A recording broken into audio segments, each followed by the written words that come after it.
Isang US Navy helicopter at isang fighter jet ang parehong bumagsak sa parehong kalating oras noong linggo sa maghiwalay na regular na operasyon sa South China Sea kung saan ang lahat ng mga tripulante at piloto ay ligtas na iniligtas, sinabi ng Navy's Pacific Fleet.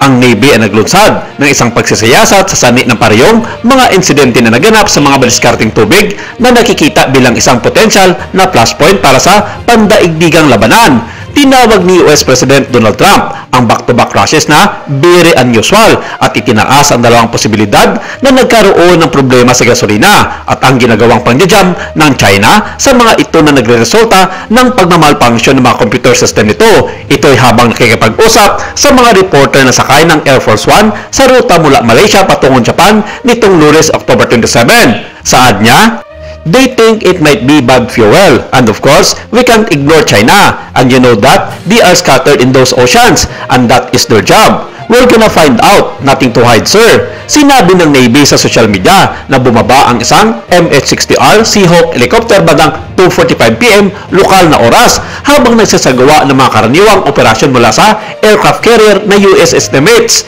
Ang mga tauhan sa paghahanap at pagliligtas ay nagbigtas ng 3 membro ng tripulante. Sinabi ito ng Navy. Makalipas ang higit kumulang 30 minuto, bumagsak din ang isang FA-18F Super Hornet fighter jet habang nagsasagawa ng mga regular na operasyon mula sa Nimitz. Ang parehong mga piloto ay nag-eject at ligtas na nakuha muli. Dagdag pa na sinabi ng US Navy.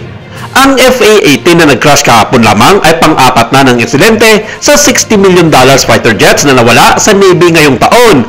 Ayon kay Defense Secretary Gibo Teodoro, nag-dispatch na ang Pilipinas ng isang surveillance aircraft at 2 barko mula sa Philippine Navy upang tumulong sa mga Amerikano sa kanilang retrieval operation at mag-rescue sa mga piloto ng nasabing 2 US aircraft. Nakabracket ng China at ilang mga bansa sa Southeast Asia ang mga bahagi ng malagang South China Sea ay inaangkin ng maraming mga bansa kabilang na ang Pilipinas, Vietnam at Republic of Taiwan. Ngunit iginiit ng Beijing ang pagmamayari sa halos lahat ng estratehikong daluyan ng tubig bilang pagsuway sa isang international decision ng Korte ng UNCLOS o United Nations Convention on the Law of the Sea.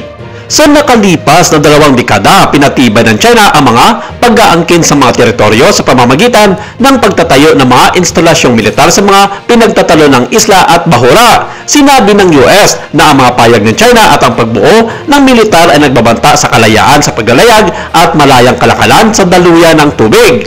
Ang mga pwersa ng US ay nagpapanatili ng isang matatag na presensya sa rehiyon upang itulak ang mga pag-aangkin sa soberanya ng China at suportahan ang mga kalyado at kasosyo ng Washington tulad na lamang ng Pilipinas, Vietnam, Indonesia, Brunei, Malaysia at Taiwan. Dumating ang mga pagbagsak ng masasakyang pangipapawid sa gitna ng diplomacy tour ni Pangulong Donald Trump sa Asia kung saan inaasahang makikipagpulong siya kay Chinese leader Xi Jinping ngayong linggo para sa mga pag-uusap ng pangunahing nakatuon sa kalakalan at maging sa aspetong militar.